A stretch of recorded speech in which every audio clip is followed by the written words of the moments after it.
Washington football. Woo!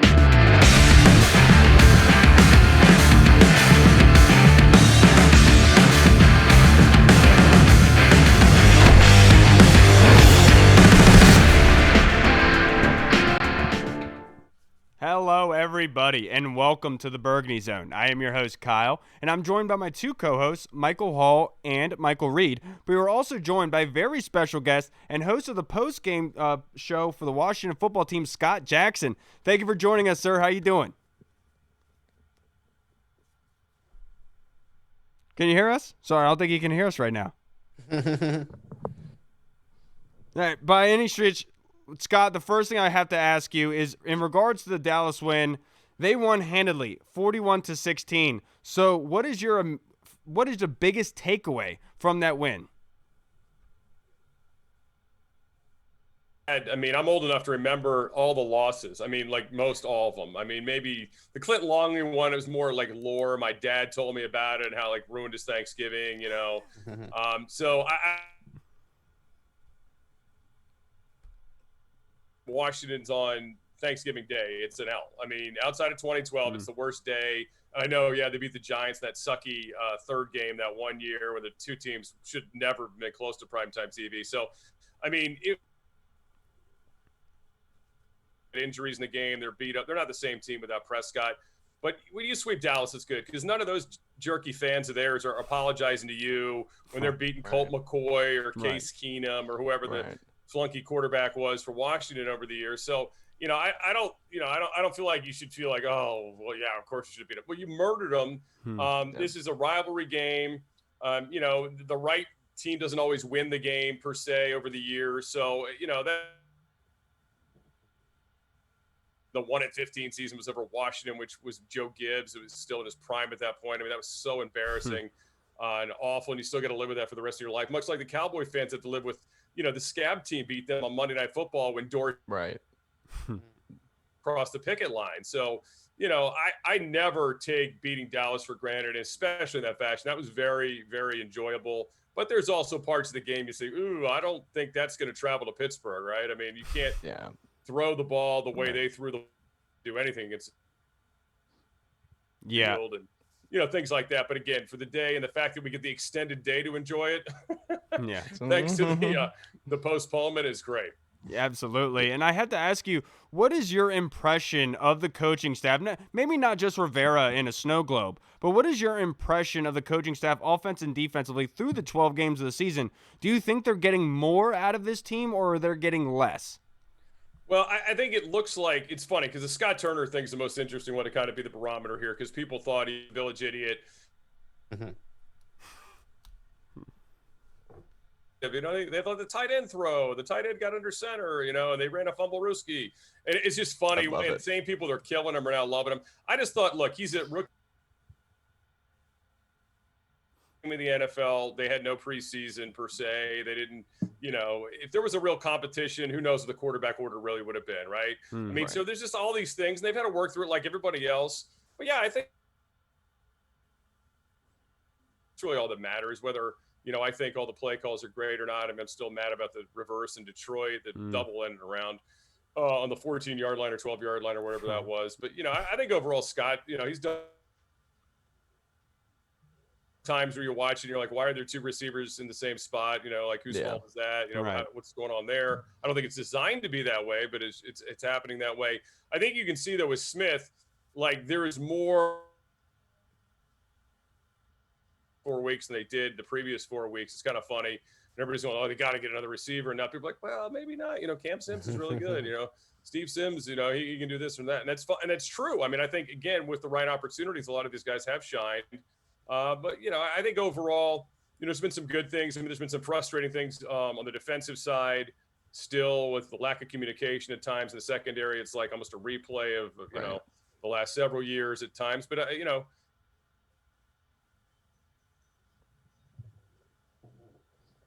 nope. Are you there, Scott? Sorry, did I lose you? Ravens game. They've been in, you know, had a chance in most games. I can say Arizona got out of hand and they kind of scored late cosmetically, but they did at least hold them down for a while. So I think those are the ones that, you know, outside of those games, I think every game has been a pretty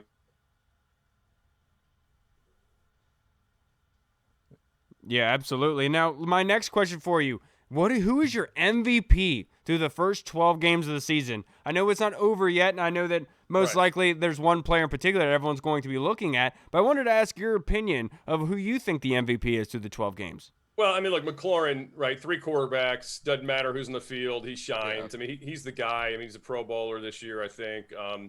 He's certainly defensively. I mean, there's quite a few candidates, on that defensive line. Some guys aren't maybe getting the stats. Like Chase doesn't get the stats, and John Allen doesn't get the stats all the time. But that's kind of backing some of that stuff. But you got to look at Montez Sweat. He's had a tremendous year. He's kind of had the breakout year everybody thought he could there. But yeah, I mean, I think overall you'd have to say McLaurin's. He's the guy, and Gibson's. Yeah. Like, man, he really looks like a rookie wide receiver playing running back. Yeah. But the Dallas games have been so big, and it's the most recent one. You look at that one; he was good against Cincinnati too. But I think a big thing for Gibson is if he can go up and run against the Steelers this weekend, and and help keep them in this football game, that would be huge. Yeah, Tressway too. Tressway's always got to be one of the MVPs of this team. Absolutely. Right? Now, the big question is, the Washington football team have to face the Pittsburgh Steelers, who, as of right now, are undefeated. They're one of the best in the NFL, and it's a huge measuring stick for the Washington football team. So, Scott, what is your confidence level for the Washington football team, 1 out of 10, heading into this matchup? Ooh, yeah, I'd say it's pretty. I don't think they're going to win. I mean, I would say it would be like a 4 or 5, I guess. I mean, at the same time, I'm themselves a chance. Maybe you catch Pittsburgh. Baltimore's physical. I mean, that's going to be a physical game no matter what. It's a quick turnaround, so maybe you catch them, a little down, a little beat up. Maybe they come out of the game with some emotional letdown if you're playing Baltimore, having this wait and there's been the whole why are we even playing this game attitude from the Steelers, like it's their fault, Right. that we're having to delay.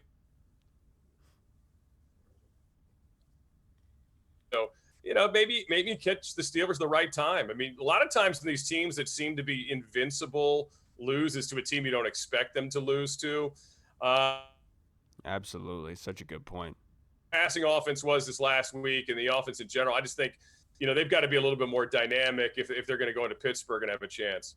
Yeah. Right. And sticking with this game, what's I guess one thing on both sides of the ball that they're going to have to do up in Pittsburgh to pull this crazy upset if it's going to happen?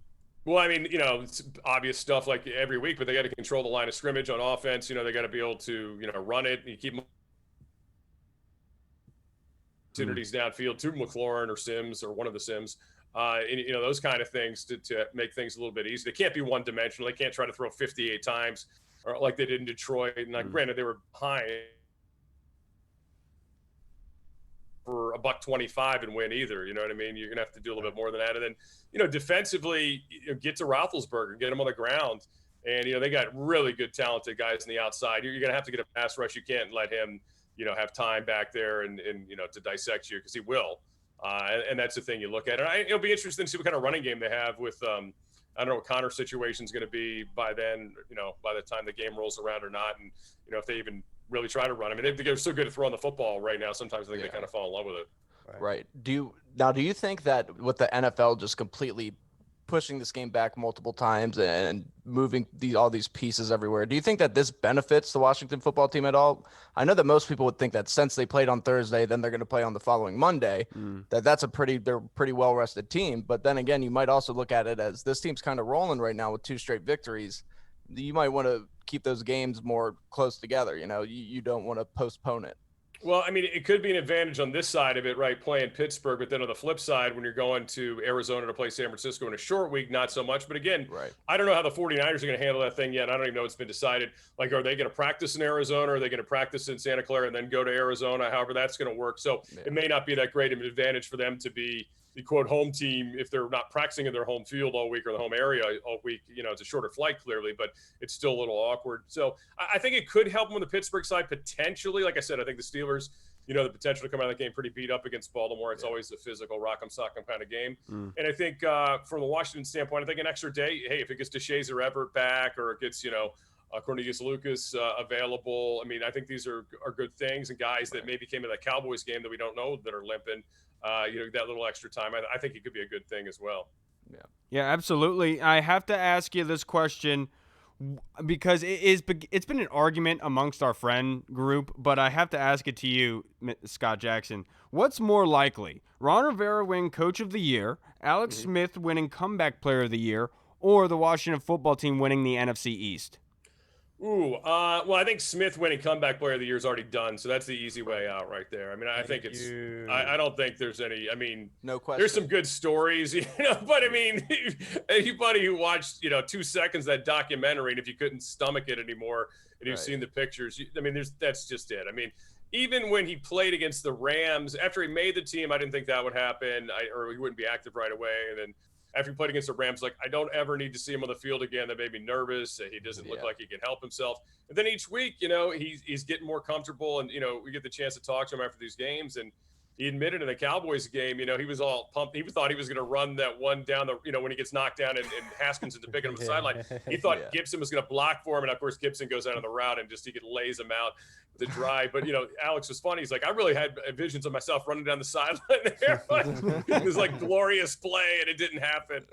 But he even says it's like each week he feels things coming back that he didn't know. Quite frankly, just didn't know if it was going to happen or not. Yeah, let's keep it with Alex Smith.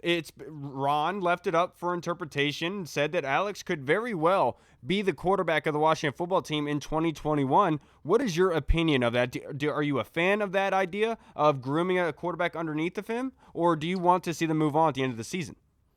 Well, I don't know if you have to necessarily move on. And here's the other thing: how does the season finish? How does he play over these next 5 games? How does the team perform? Where do they draft? Are they in the top 5? Then okay. Then you're gonna have a conversation about taking a quarterback, right? At that point in the first round, you're gonna invest highly. But as we've seen with Alex Smith, I mean, in his career, he's not Doug Flutie. He's not going to give Rob Johnson the wrong play and the wrong information during practice, so he looks bad in front of his coaching staff. I mean, he's the guy who helped Colin Kaepernick, helped Pat Mahomes, and I don't think players and the people around him say this stuff just to say it. Like I think there's a true enthusiasm. I sensed this when he came here before we really knew him, talking to people who were with him in San Francisco or either covered him or dealt with him in college. Even I knew a guy who covered him in Utah. They all were so high on Alex Smith, the person, the character, and all this stuff. Now, has he been the greatest quarterback ever to be picked number 1? Of course not. I mean, he's had a really roller coaster kind of career. He looked like he was a bust in San Francisco, and one really good year with Norv Turner. Scott's dad. He really did a good job with him. Then it was really Jim Harbaugh who came in there and revitalized his career, and Greg Roman and what they were doing. And then, of course, the whole, Kaepernick was just they knew Kaepernick was coming, and they gave the team to him, and they saw the opportunity. And he played well in Kansas City at times, but when the time was for Mahomes, the time was for Mahomes. So he comes here, and as much as people were wringing their hands the first year, I mean, they were a 6-3 team with him at the quarterback position. Just like this year, they've won more games than they've lost than him starting. Now, this next 3 games is going to tell us a lot, but I think he's the kind of guy, to kind of sum it up, is that, look, if he's here to be the, bridge quarterback, whatever you want to call it, the mentor, he'll be okay with that, especially, being who he is and through what he's been through. I think he would appreciate anything like that if he wants to play. And that's the whole thing we don't know. Maybe to him and his family, hey, this is all I needed to prove to myself, and that's it. But yeah, if he wanted to be a part of it, you can make it work financially, whether you're drafting a quarterback or you're riding with Haskins for another couple seasons. I think you could do it. I think Kyle Allen could be in the equation too, because he's going to be a low-level, money situation there, and you'll have the money for all 3 if you want to keep it and feel like, hey, let's see what we can do together as a group in the offseason. Yeah. Oh, go ahead, Kyle. No, the Washington Football Team is 4-7, sitting at the top of the NFC East with the tiebreaker going to the New York Giants. So, Scott, I have to ask you, what is your biggest concern heading forward towards the end of the season? Well, I mean, the toughest thing is just, again, the opponents. I mean, these next 3 games are murderer's row. Pitt's, they're not going to get a chance, they're not going to be given a chance to win by many. You're talking about going to Pittsburgh, playing the 49ers, no matter where you play them. They're a physical, tough team. They're getting healthier, too, as we saw last week, beating the Rams, and Deebo Samuels, I mean, he's a monster when he's in the game. And then, of course, playing Seattle, although they didn't look great last night in Philadelphia, they're still a really good team. Russell Wilson's always been tough against Washington outside of that one strange game we won in Seattle a few years ago. Right. He's usually done what he wants to do against this team. And, maybe that's a game you could potentially get just because Seattle's defense isn't up to its standard. And the fact that, you saw last night, again, on the road, they're not as dominant as they are even in an empty stadium out there. So, those 3 games are what worries you. If you can steal one of those 2, and then I think you got a real chance to get to 7, which I think 7's the automatic, not automatic. Yeah, probably automatic winner of this division. I think if you get to 7, you win the division. 6 might get it for you. But I think 7 would definitely get it for you. So that would mean you have to get one of the next 2, and then you have to finish with 2 wins over the Panthers and then obviously against the Eagles. Right. All right, and so to finish this off, Scott, I have to ask you, the last one. What is your prediction for the Steelers game? If it does go down on Monday, what is your prediction for the game? Will the Washington football team surprise the league and the nation and pull off a W? I would like to think so, but if I'm putting my my name on the line here, no money, of course. Right. Yeah, I would. I mean, Pittsburgh. If I'm in a pick'em poll, I'm picking the Steelers at home. Even on a short week against Washington, they've been. They made it a big point that they want to try to be undefeated. Maybe they won't be. Who knows? I mean, the Ravens can beat them still. Although they're going to have to do it with RG3 and not with Lamar. So that's going to make it a little tougher. Although Lamar hasn't played great against the Steelers in the past. So who knows? Maybe Robert does play well up there. But I'll tell you what, they better not send Robert out on a pass route like Kyle Shanahan did the last time he was in Pittsburgh. I don't know what the hell that was. But anyway, I would say Pittsburgh probably wins. I just hope I'd like to see this team play competitive though in that game. I just don't want it to be one of those Monday night massacre kind of games like the last Steelers game they played on Monday night. When Antonio Brown destroyed Bashad Braveland's confidence forever. Yeah, I was there for that. Yeah. Oh, until he went to Kansas City, I should say. Yeah. Now I was about to say now he's dripping with confidence. Well, that was when AB infamous twerk game. Yeah, that was going to say that was when he was twerking in the end zone, wasn't it? I saw that front row and center. I was just like, man, this is not a good time to be a fan. Should have no, it was not a pretty game. Should have thrown ones at him, absolutely. Scott, I can't thank you enough for taking the time out of your day to be able to come talk to us about the Washington football team. You're a great voice, and if you guys haven't already, make sure you go check out Scott Jackson and London Fletcher post-game for the Washington football team immediately following the game because I have checked you guys out every single game this season. I really enjoy the show, sir. Yes. All right, thank you. Sir. Yeah, hopefully we'll be talking about some good things Monday night. Yeah, absolutely. Yes, thank you, Scott. Have a good night, sir. Thank you. All right, guys, thank you. All right, everybody. So we get into the other portion of our show today, and we are going to talk about one in particular I think is a huge, huge point of emphasis for all of us right now, and that is it's Christmas time. So I think this is a good, perfect time to bring in a new segment for us. We've never done this before. We're calling it The Letter to Santa. And the reason I'm calling it that is because you're writing a letter to Santa saying you're hoping that something happens by when Christmas comes around. You're hoping that Santa delivers a gift for you regarding the Washington football team. So, Hall, I'll start with you first. What are you writing to Santa? What do you want the Washington football team to do by the time Christmas comes around? Well, Santa, if you could just make this wish come true for me, it would be very, very appreciated. I am wishing for the Washington football team to be 7-7 come Christmas time. I think that's 3 weeks away from now. Yeah. 7-7 come Christmas time. Sitting atop the first place of the NFC East and on a little bit of a heater, say we call it the 2012 run back. But yeah, that is my wish from Santa this Christmas.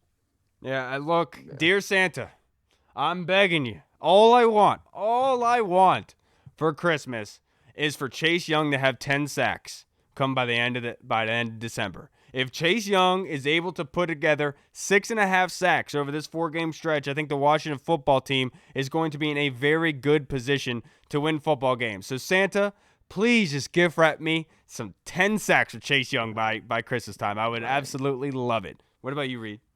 This letter isn't like a real letter to Santa, because I already sent one and I kind of want that stuff more than this. So I'm just making sure this is like the leather suit is still coming. Okay, good. This is purely hypothetical. Okay. Well, dear Santa, here's something that I would love. I think both of you guys had fantastic ones as well.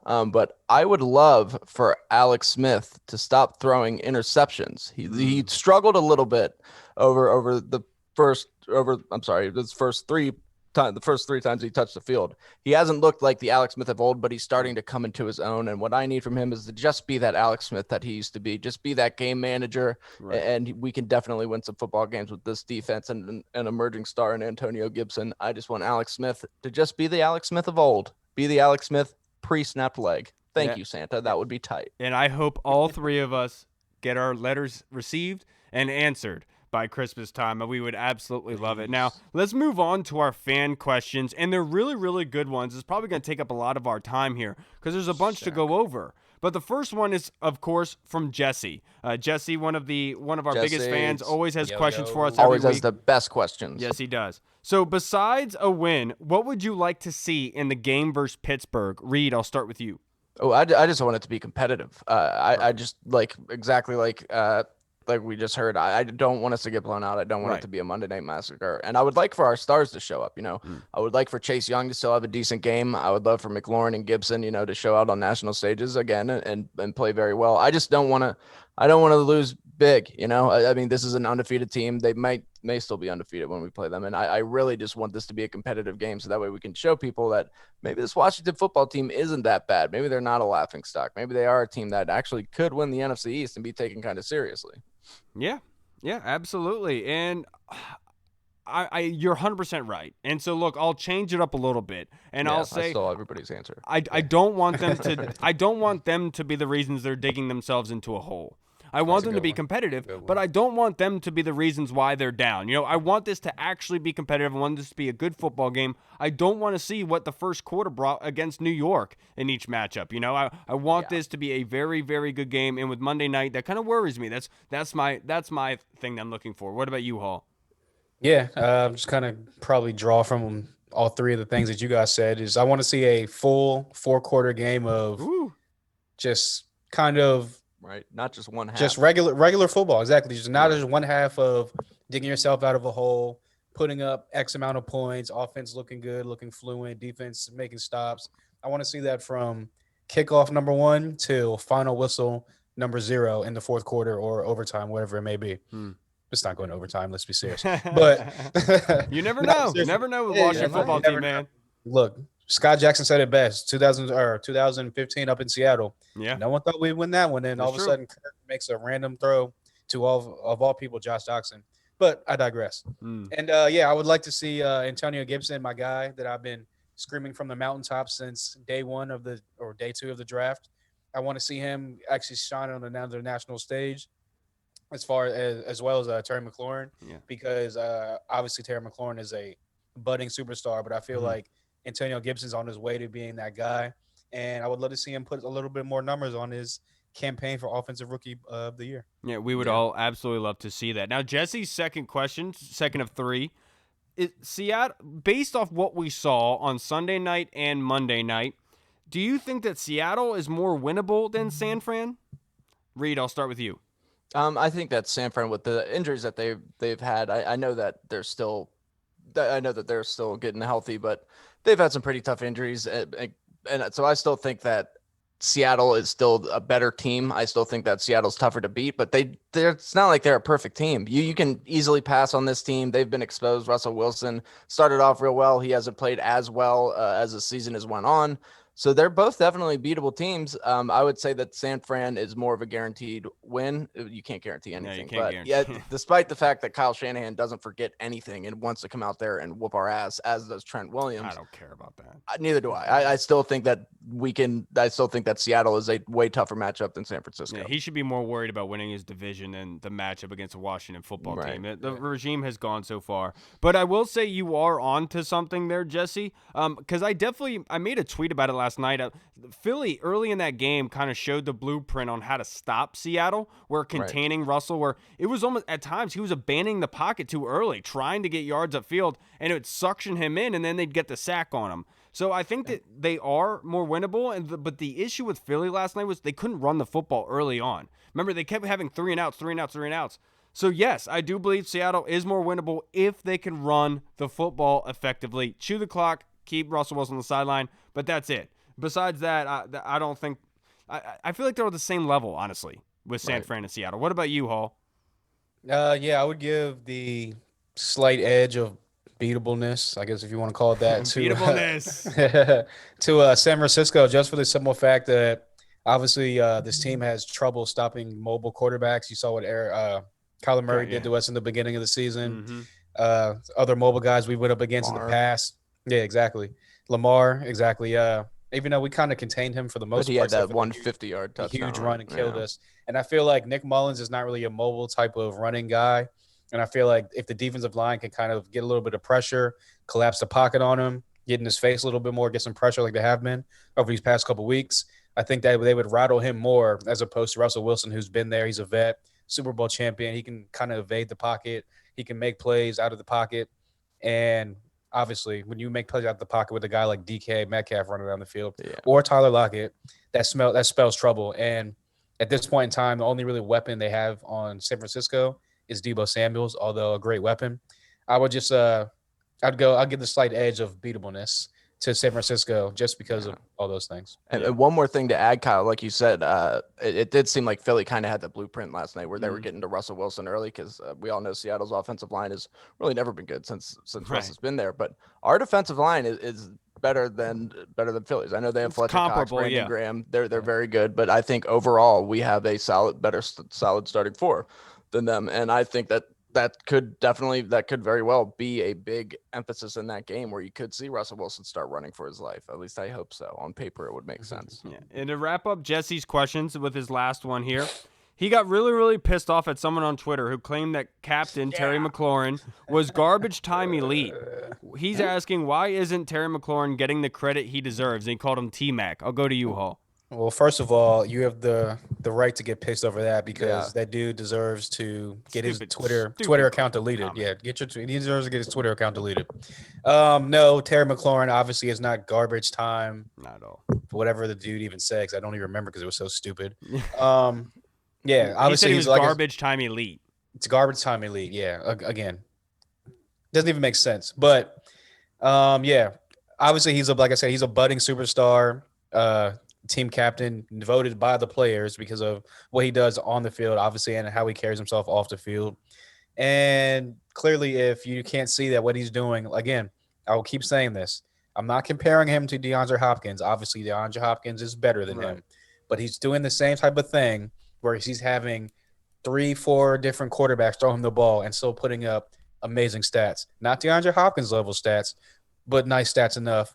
And again, when are we ever really in garbage time? I know we're down in the second half, but everyone knows we're down and we're going to throw the ball, and he's still putting up numbers. Right. Yeah, it's just a ridiculous comment for that guy to make. Terry makes plays throughout the entire game, and not only just through the yak and stats and everything, he's also a phenomenal blocker. You can go back and watch some of those clips of the game, and you'll see Terry on those Antonio Gibson toss plays putting a really great block on like a D end or a linebacker, somebody he shouldn't even be blocking, but he's doing a great job at it. Terry McLaurin is going to get his respect when the team follows suit, when the team starts winning games. Unfortunately, as fans of the entire NFL, a lot of people like to combine the two of the winning of the team with a player and how good they are, which is not the case at all in reality, right? But once the team starts playing better, that's when Terry will get more respect from the national fan base. But to be honest, why do we care for their opinion? Obviously, that guy's an idiot. What about you, Reed? Yeah, I mean, the one thing that you can really just say is clearly that person has never watched Terry McLaurin play football because that's just not the case. Terry's literally dominating from first quarter through fourth quarter. There's never he's not just getting garbage time. Like, that's stupid. Terry's one of the best. Honestly, I don't know why he doesn't get more credit for this, but those 50-50 balls, Terry always seems to come down with somehow, and it's amazing. And one of the things, like especially like you were saying with DeAndre Hopkins was always considered a very good receiver, and everybody knew that when he had all those quarterbacks, but he was never really considered like the guy, like one of the top 3 receivers until he got Deshaun Watson. Then for some reason, once you have that quarterback, it's almost like it puts a spotlight on your receiver. Right. So I feel like once Washington gets a quarterback like in place, then maybe Terry will be like considered league wide among the top 3 or 4 wide receivers in the NFL. But it's going to take some time. But that guy's an idiot. Terry's going to be fantastic. Terry He's is going to be in the fantastic. Pro Bowl this year. Yeah, and I thought a quote from Terry that speaks so much to Terry was in the press conference with the media, he talked about they had asked him about the trick play from Logan Thomas and what went into it, how often they practiced it, and they only had practiced it twice. But he told Logan Thomas in practice, when you throw it, just give me a chance. Just give me a chance, and I'll come down with it. And that's exactly what he did. And that's what I love about Terry. Yeah. It's that confidence. He doesn't exuberant, like he's not like a Deion Sanders type. He has that confidence. Odell. Right. He keeps it internal, and he does it through his play, which I absolutely love. Terry is just the best.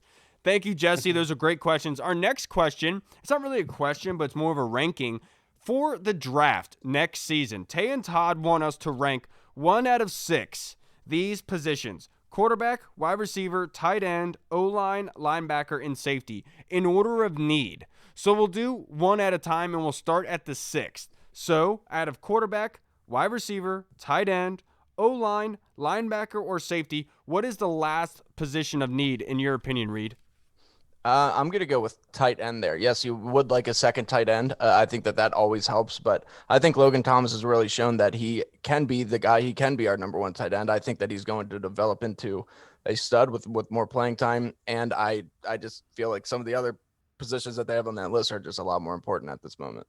Yeah. And well, for number 5, I'll go ahead and select it here. I'll say safety is at number 5. And the reason I say that is because you can, with Cam Curl, remember, he was drafted in the 7th round, late round guy. You can find the talent there. So you can have it in the back end, having those safeties available. I trust our athletic department, our scouting department, being able to depict the good guys there in the later rounds for the safety spot. So I feel like that's a position that we can mortgage at that later end of the rounds. I don't think it's an immediate emergency. But Hall, what is your number 4 most important need for the draft?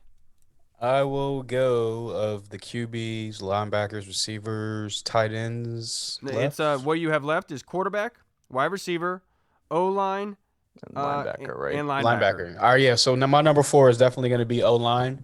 Obviously, the right side of our line, pending Sheriff coming back or not, is going to be huge in this offseason. Is going to be hopefully set and legit with Morgan Moses still there. Chase Roulier is quietly and unknowingly becoming one of the best centers, or one of the top centers in the league. And then that left side, obviously, is still a work in progress, but we've seen some growth throughout the season. So I would definitely like to shore up the left side of the line, and we got guys like Keith Ishmael still like as far as depth. So I'd like to add a little bit more depth and another starter to that left side, and another obviously pending Brandon Sheriff. Got to get the right guard showed up, but yeah, number 4, O-line. Yeah, that's a good one. Reed, with number 3, with what we have left, we have quarterback, wide receiver, and linebacker. What is the 3rd most important position for the Washington football team heading into this draft? See, this is so tough because all of those positions are ones that you 100% need and that we have a big need at. But this might not be a popular thing that I'm going to say, but I'm just going to go ahead and say it because I feel like the other 2 are bigger needs at this moment. I'm going to say quarterback. I'm going to say quarterback. Look, I'm somebody who I'm all for drafting a quarterback in the 1st round. I won a quarterback in the 1st round. But when you just compare, like, you need somebody opposite Terry McLaurin. We know that right now. Nobody's really stepped up. You need that. And linebackers, Jack Del Rio and Ron Rivera know linebacking better than anybody. And our linebackers have been terrible. That's why we haven't been so well against the run. I think having an elite linebacker would help push our defense to the next level. I think you can get by with another season with Alex Smith if you need to.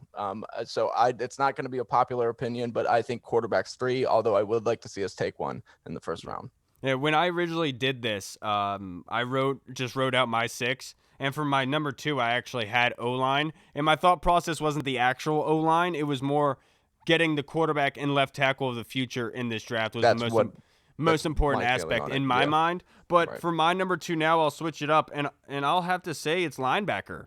And that way, because they have good linebackers in Cole Holcomb who are young, but they also have older ones in Thomas Davis, Kevin Pierre-Louis. I know Sean Dion Hamilton is kind of young, but they have these older guys there. And look, they're playing well, but they need the replacements. And it's a very thin position, so linebacker should be heavy on that list, and I think it should be number 2. Now, Hall, finish this up. What is the number 1 important position? Wide receiver. Why is that? Well, mine was going to be quarterback, but I will go into wide receiver because, like Reed said, no one's really stepped up and emerged and been that solid, that number 2 contributor that we've been looking for opposite Terry. Obviously, Cam Sims steps up here and there. He makes good plays. He's a great run blocker. Inman in the beginning of the season here and there had his little spurts. Isaiah Wright's just a jag in my opinion. He's interchangeable. Steve Sims, as if he's healthy, is a solid slot guy. But again, and we don't know what Calvin Harmon's going to do as far as coming back from the ACL or if he's even going to be on the roster next year.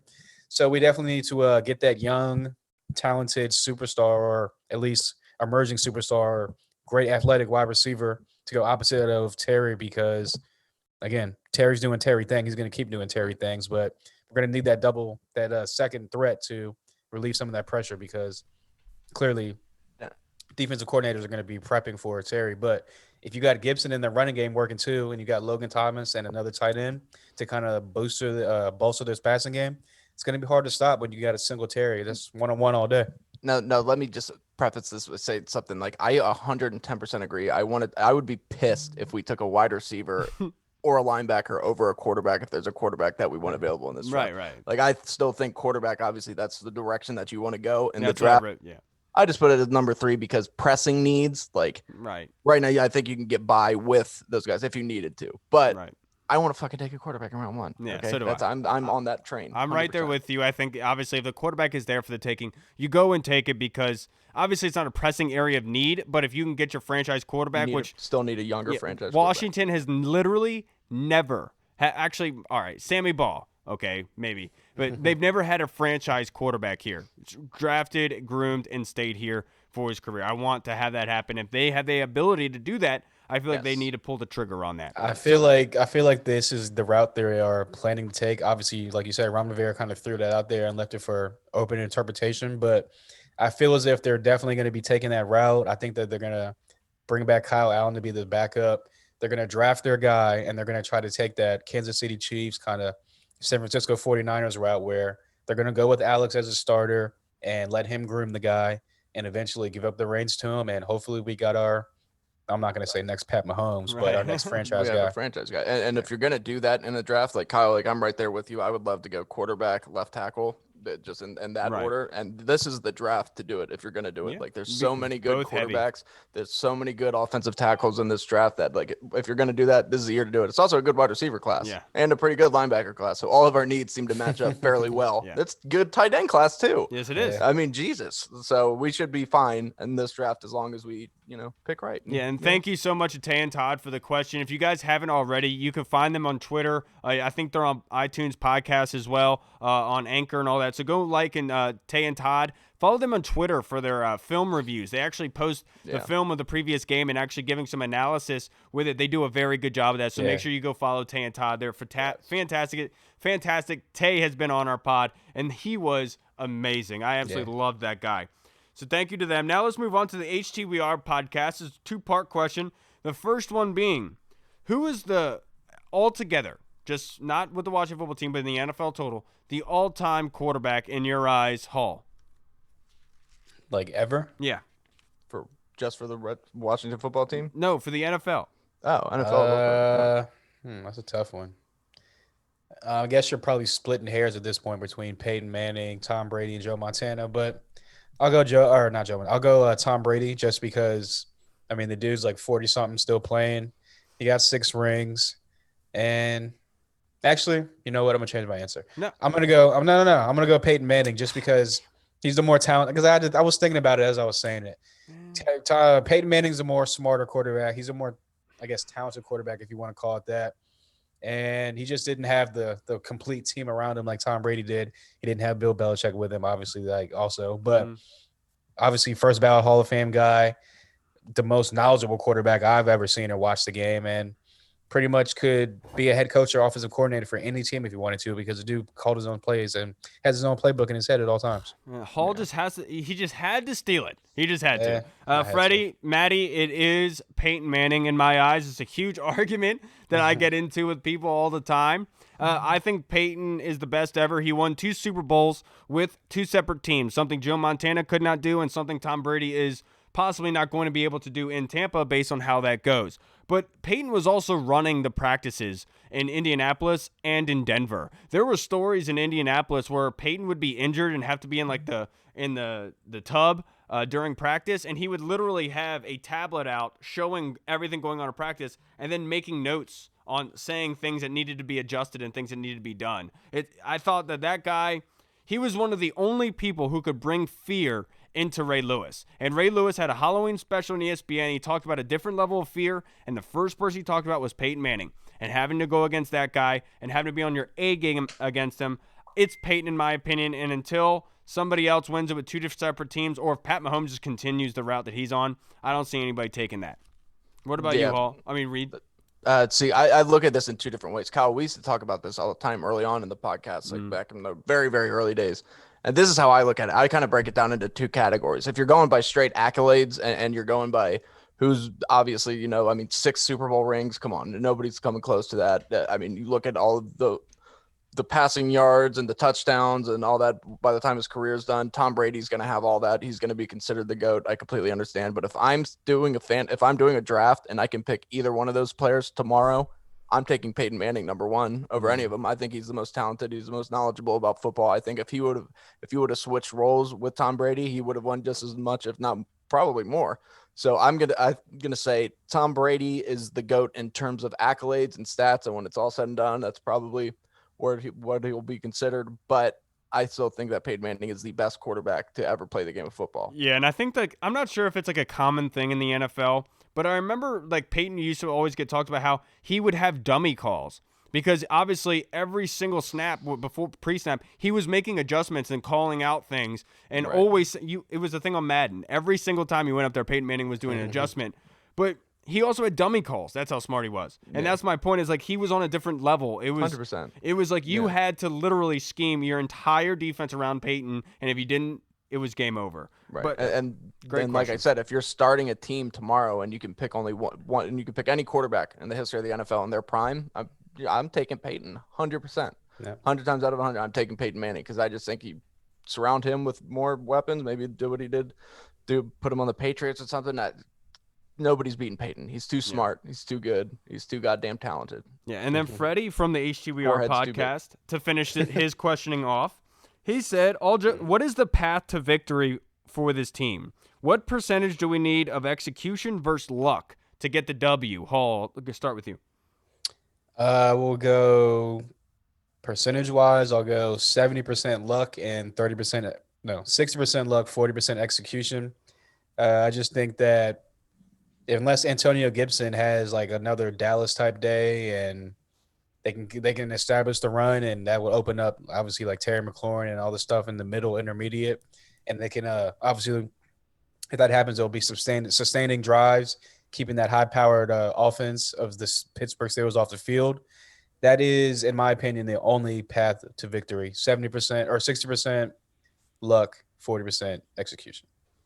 Yeah, look, I'm going to be ridiculous. It's 90% execution and 10% luck. The reason I say that, whenever the Washington football team plays Pittsburgh, they seem to be firing on all cylinders. It seems like literally they're the luckiest thing in the world. I'll never forget Ben Roethlisberger on Monday night getting a snap at his ankles from the snap, not even looking at Antonio Brown yet, stepping his feet and launching the ball 40 yards down the sideline, literally in stride to Antonio Brown. I watched that live. That sucked. There is no luck that's going to happen for the Washington football team. If they're going to win this football game, Freddie, it's going to be by execution. They cannot beat themselves, and I just don't think luck is going to be attributed to it. It's going to be all execution. What about you, Reed? Look, this is 10% luck, 20% skill, 15% concentrated power of will, 5% pleasure, 50% pain, and 100% reason to remember the name. No, I'm gonna go with it. I think that you do need a lot of luck. I'm gonna go with. See, Hall already took mine. I'm gonna go right around 50-50. Obviously, you need a lot of luck. Pittsburgh's a very good team. You need a lot of things to go your way. But like you said, Kyle, execution is very important. We beat ourselves a lot just by stupid mistakes. So as long as you execute and you get a little bit of luck, it's not necessarily like baseball than the playoffs and the World Series where you need luck on your side 100%. It's more just like you got to go out there and do your job, and hopefully you get some balls to bounce your way, and you'll be all right. So I'm gonna go 50-50. Yeah, that's a good one. That was a great question from Freddie in the HTWR podcast. Yeah. We had a great time with Jason Wright earlier today, so shout out to them. They had great questions. Now let's move on to our brother across the pond, Mr. Andy Burrows. Oi. He has an out-of-the-box type of question for us.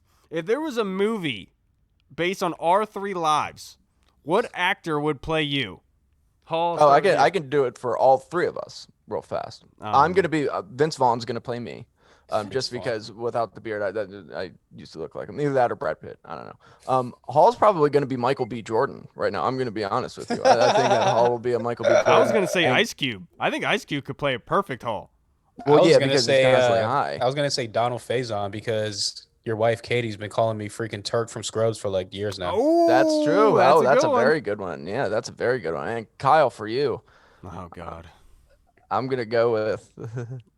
I'm gonna go with Mark. I'm gonna go with Mark Wahlberg. I just want to see Mark Wahlberg play Kyle.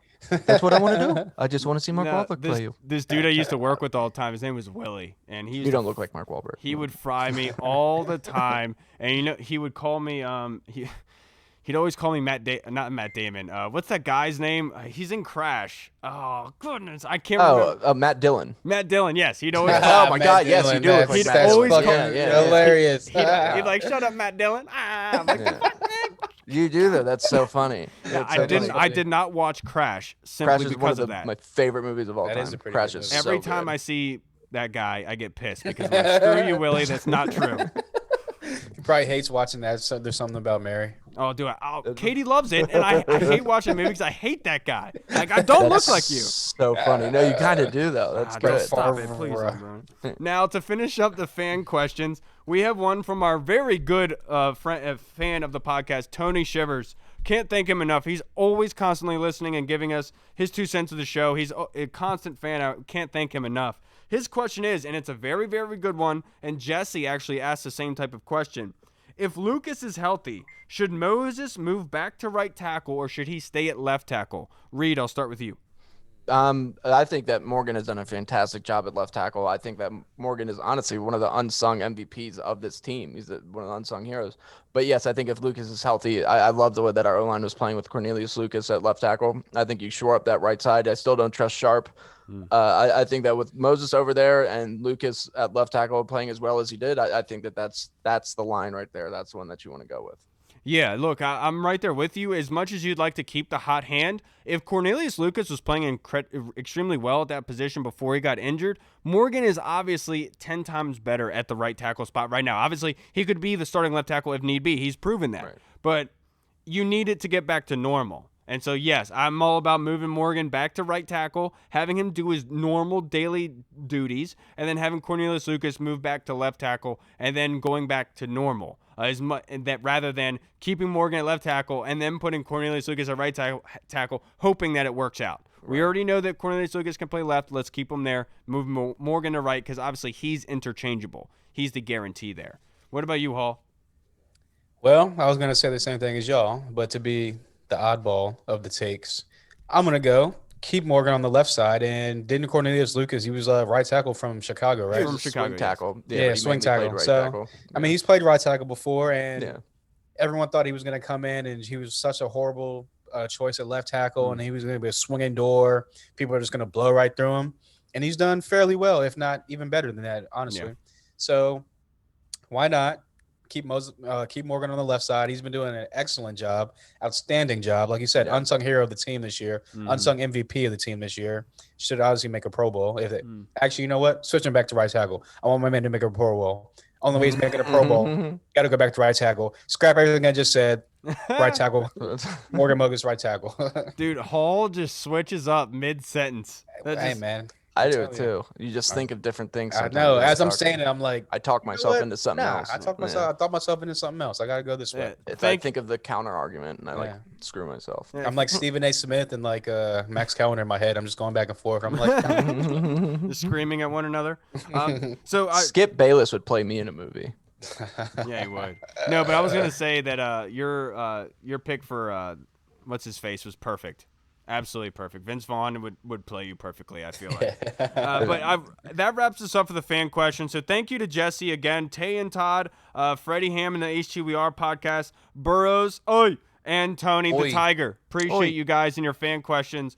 Now, it just got announced today. I saw something come across. I'm not sure if you guys saw this, but Jason Wright and the team said that they were pouring money into FedEx Field. Not sure if you guys saw that today, so I wanted to get your opinion on that. Do you think that's the right move, considering that they might be moving stadiums in 2027? Reed, I'll start with you. Yeah, I mean, if they're going to be playing there until 2027, yeah, you have to. I mean, that field has been field is a graveyard of torn ACLs and quarterback knees. Like, let's be real. The reason why I wanted to talk about this, when we did the interview with Jason Wright about an hour ago, he said that there has been multiple teams that have approached Ron Rivera and said that this is the best field that they've been on this year. Really? Yes. And Wow. so what the correlation is that it's like the concerts, it's the other sporting venues that they allow in there that ruins the field for them. Oh, and yeah, so I this could is see like a that. future, what they're thinking about towards the future now. So Wow. that being said, so I didn't know that either. That was I that was never would have huge to me expected too. that. Yeah, well, okay. Well, yeah, I mean, they still should pour some money. Obviously, you want to get the most badass, cool stadium that you can whenever we get a new stadium. But till then, I'm personally, I'm not a fan of FedEx Field. I don't like going there. I just don't like the stadium. I don't like the atmosphere of it, to be completely honest with you. They could do a lot to improve it. And I'm not going to get into too much what they should do. But yeah, I mean, if coaches are telling them that their turf or that their field is the best that they've played on this year, I never would have expected that, but I go, all right, great. Hell yeah. Don't have bands there anymore, please. Yeah, I do think it's the right move for putting money into it, honestly, because the contract is not up until 2027 anyway. So what, you're not going to make any adjustments for 7 years? We just got what we got. But I also like, because when they do go for the new stadium, they're going to be asking for tax help from the public. And so before that happens, they're sitting here putting money into the stadium to make the experience better for us in the meantime. That's a good gesture. I appreciate that. I do think it's the right move. There are small, minute things that they can do to better the stadium experience for everybody. And I actually said this to Jason Wright in there, and it was talking about, like, with StubHub and Ticketmaster being able to stop the outside of the DC fan base getting into the stadium, stopping those selling of those tickets, because it's ridiculous. And I think that has a lot to do with your feeling about the stadium, Reed. 100%. That's mainly what it is. Yeah, right there with you. What about you, Hall? Do you agree with it? Yeah, I mean, like you said, it makes sense because we're still there for another 7 more seasons. And like you said, we don't want to just be stuck with what we got. You always want to be you always want to be improving, making improvements, making adjustments. And yeah, for other coaches to say that this is the best field they played on, or the best the field has been, now that you say that, it kind of makes sense because there has been no like outdoor concerts or anything else going on in the stadium. So it would make sense that the field's been kept up to par for the most part. Mm-hmm. But yeah, I mean, I'm not like opposed to going to FedEx Field because every time I go there, I have a good time. Because Me I too, just, dude. I'm not gonna lie to you. I like FedEx. Yeah. So I mean, I wouldn't be opposed to them like. I don't like how they played there. Exactly. But I like the experience. I wouldn't be opposed to them like just re-upping and like building a new stadium and right out there outside of the new FedEx. I wouldn't either, dude. But the thing is, all right. So I worked in Baltimore today in the Inner Harbor. I took a picture, put it up on Twitter. You can follow me at the Burgundy Zone to see it. But it's overlooking the Inner Harbor, Baltimore. You see M&T Bank Stadium and Camden Yards. It has that aura, that euphoria about it. That I want that back. And it sucks to say you're not gonna get that at a FedEx Field. Landover, Maryland. Yeah, you're just not gonna get that. And that's why I feel like the place, we all know, it's on the Potomac. That's where they have to go to get that back. I want the Capitol and all that to be incorporated with something this team. to be near there, right? Right. Yeah. You want to be able to see that's the definitely my Washington number one Monument choice. in Yeah. the skyline. That's definitely my number one choice. But I'm if sorry, I had went to on a have- rant. No, it's cool. That's my number one choice. But I've had a second choice. That would be my second choice. Yeah. But yeah, I'm all for making improvements, making adjustments, and if it's going to improve, I mean, like I said, I have a good time anywhere. But if it's going to improve other people's experiences while going there, then I'm all for it. And like you said, once they ask for a new stadium and the public gets asked to put tax money into it, they won't be as opposed to it because hopefully this team will be winning and they'll be like, you know what? You treated us good for the last 7 years. We'll return the favor and not complain about it as much. Yeah. Right, exactly. Yeah. All right, everybody. Well, that's going to wrap us up for this show. I really do appreciate Scott Jackson for taking the time out to be able to come on with us. You guys being able to bump it the time back a little bit and being open. I appreciate that.